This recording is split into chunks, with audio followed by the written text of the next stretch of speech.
Regulator ini baru semingguan saya pasang, tapi sudah bikin saya pusing berkali-kali, teman-teman. Sampai saya harus bongkar pasang tabung ini beberapa kali dalam seminggu terakhir ini.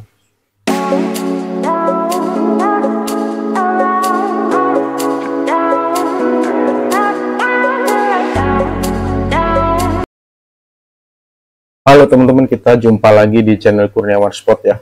Di episode kali ini kita akan membahas pengalaman saya selama menggunakan regulator APR ini baru seminggu, tapi sudah bikin saya pusing berkali-kali, teman-teman. Nah, ini juga yang menjawab pertanyaan saya, kenapa regulator yang punya manfaat OP-nya bisa disetting dari luar tanpa harus bongkar pasang, kenapa kok jarang ada yang pakai? Teman-teman saya, orang-orang di sekeliling saya itu rata-rata menggunakan regulator paintball biasa, atau kalau mereka punya budget, mereka akan pakai regulator yang lebih mahal seperti Aufar atau mungkin T-Rex dan sebagainya ya. Kenapa nggak pakai regulator yang ini? Nah, sekarang ketemu jawabannya, teman-teman. Jadi regulator APR ini kelebihannya itu cuma satu. Dia bisa disetting output dari luar dengan harga yang lumayan ya, 400 ribuan untuk satu set dengan adapternya. Tapi dia punya bukan kekurangan ya mungkin saya tidak tahu, ini saya yang apes atau memang rata-rata regulator APR itu ada penyakit yang seperti ini. Jadi buat teman-teman yang mungkin sudah pakai atau berencana menggunakan, mungkin bisa menyimak video ini ya, supaya bisa jadi pertimbangan lagi daripada kalian beli mahal-mahal ya kan, 400 ribuan buat regulator seperti ini, mungkin bisa dipertimbangkan lagi ya. Hal pertama yang bikin saya pusing waktu hari pertama baru pasang ya, baru saya instalasi, saya pasang regulnya, adapternya sudah saya pasang, tabung ini sudah ya, ini kan sambungan semua ya teman-teman, berat semua, jadi kalau tidak dikencangkan kan bahaya kan, karena tekanan tinggi. Jadi ya seperti biasa saya kencangkan semua di sini, saya cek sampai sekiranya tidak ada kebocoran. Oke, setelah selesai saya cek, saya isi angin kan, posisi udah kencang semua, saya isi angin dari manometer yang ini ya, manometer yang ke tabung ini naik. Saya isi angin naik 1000, 2000, 2500, tapi di sini tetap nol ya. Mungkin knopnya, posisi knop yang di belakang sana ini, knop yang itu ya, saya pikir masih menutup, jadi saya buka, saya putar ke open, tapi dia tetap nol. Sampai di sini menunjukkan angka 3000. Saya stop. Di sini saya putar lagi, tetap nol. Saya putar terus knop ini sampai dia lepas dari dratnya, tetap nol, dan tidak ada angin yang jalan ke power plenum, apalagi masuk ke chamber. Bingung saya kan, apa ada yang tersumbat di dalam dan sebagainya. Akhirnya saya bongkar lagi, saya kosongkan lagi angin ini, saya buka. Saya coba cari-cari, saya tes pakai apa waktu itu ya, regulator tester kalau apalah semacam itu. Ternyata memang tidak ada angin yang lewat ke sini, jadi dia tersumbat kalau tidak di sini adapter ini ya ke di bagian inputnya regulator ini. Ternyata teman-teman, adapter ini dratnya ketika kita pasangkan secara rapat ke regulator APR ini, dia menutup lubang input di APR ini. Jadi di dalam regulator APR ini tuh ada lubang kecil, lubang masuknya angin yang dari tabung itu ketutup sama dratnya adapter. Jadi saya coba longgarkan sedikit, anginnya langsung masuk. Nah, otomatis kalau dia dilonggarkan ini, tabung ini bakal goyang-goyang teman-teman, dan itu sangat berbahaya ya. Walaupun ketika dia sudah diisi tekanan, dia akan mengencang secara natural ya karena tekanan itu, tapi tetap berbahaya karena di sini masih bisa goyang. Akhirnya saya sampai saya ukur berapa kedalaman drat ini sama berapa panjangnya drat yang adapternya ini.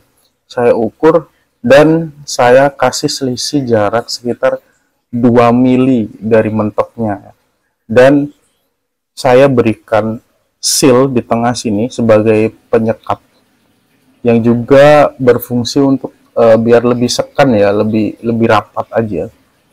Nah, di situ baru dia bisa masuk dengan normal dan tabungnya ini tidak goyang-goyang lagi. Nah, ini hal pertama yang bikin saya pusing waktu instalasi ya. Mungkin teman-teman ada yang mengalami atau ya mengalami hal yang sama ya, bisa sharing-sharing di kolom komentar. Lalu kita lanjut ke hal kedua yang bikin saya pusing ya teman-teman. Jadi sudah saya pakai, sudah saya pasang kan dia bisa berjalan. Saya pakai beberapa kali shoot untuk tes. Setelah selesai, angin sisa 2500 ya di input. Di sini waktu itu memang saya setting di 2000 PSI ya, di sekitaran sini lah. Di sini masih 2500, berarti ada selisih 500 PSI kan. Setelah selesai, saya simpan lagi di tas.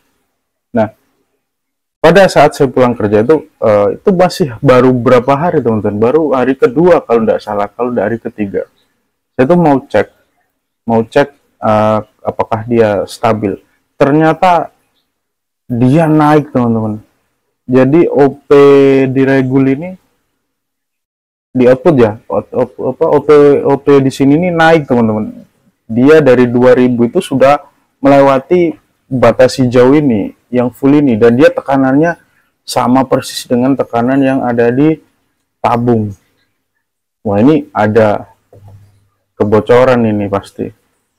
Oke, saya pikir ya saya masih hari kerja kan, saya tidak ada waktu untuk bongkar. Saya biarkan, saya simpan lagi.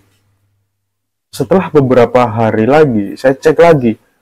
Ternyata tekanannya tinggal 1000 teman-teman. Di sini juga tinggal 1000. Jadi angin itu nggak tahu gimana tiba-tiba hilang, habis.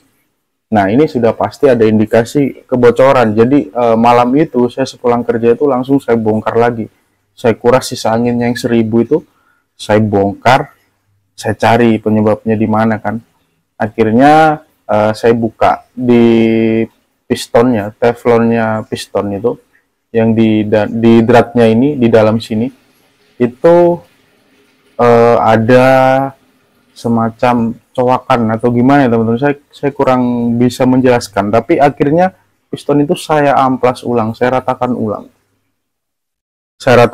saya amplas lagi.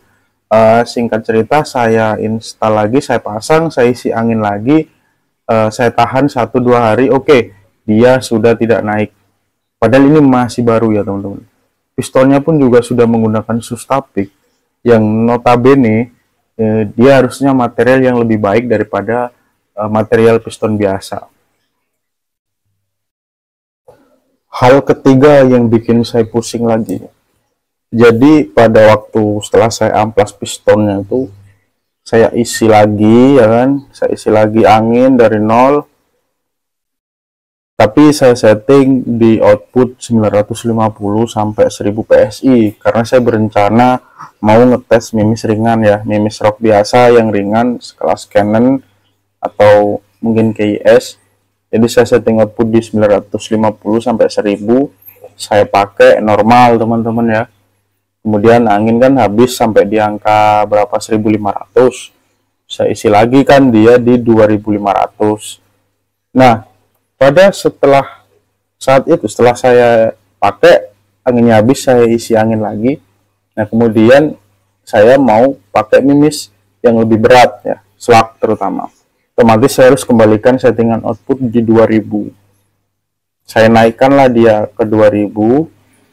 Dia sudah nyentuh angka 2000. Saya pakai. Udah normal lagi, dia normal seperti tidak ada masalah. Tapi setelah saya pakai di 2000 ini, kemudian saya masukkan lagi ke tas atau saya simpan, dia terdengar bunyi desis teman-teman, bunyi desis, dan ketika saya buka, saya cek, dia outputnya sudah lari di 2500 yang dimana itu melebihi kapasitas maksimumnya dia. Jadi outputnya sama dengan input. Nah, ini ada masalah apa lagi ini? Jadi langsung angin saya kosongkan karena berbahaya teman-teman. Kalau kalian ada senapan yang ngobos, atau bocor, jangan dibiarkan, langsung kuras aja anginnya, karena takutnya nanti sealnya ada yang sobek dan dia langsung pecah, bisa menimbulkan ledakan ya teman-teman, karena ini tekanan angin itu sangat berbahaya. Langsung saya kuras, saya bongkar lagi teman-teman, langsung pada saat itu. Nah, ketika saya bongkar, pistonnya tidak ada perubahan, tapi seal pistonnya itu dia penyok teman-teman. Jadi sealnya itu sudah tidak membulat lagi, tapi bentuknya lebih kayak cembung ini loh, kayak telur. Jadi dia tidak membulat, tapi ada beberapa sisi yang sepertinya tertekan hebat di tekanan 2000 PSI ya, pada saat settingan output 2000. Nah di situ akhirnya saya coba saya ganti sealnya yang lebih gemuk. Jadi seal bawaannya saya buang, saya ganti yang lebih gemuk.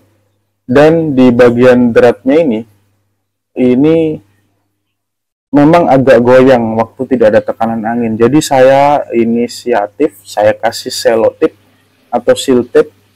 Saya seal tape di dratnya yang cukup tebal, baru saya pasang lagi. Nah, setelah saya pasang, saya isi angin lagi sampai 3000, saya tes bermain di output 2000.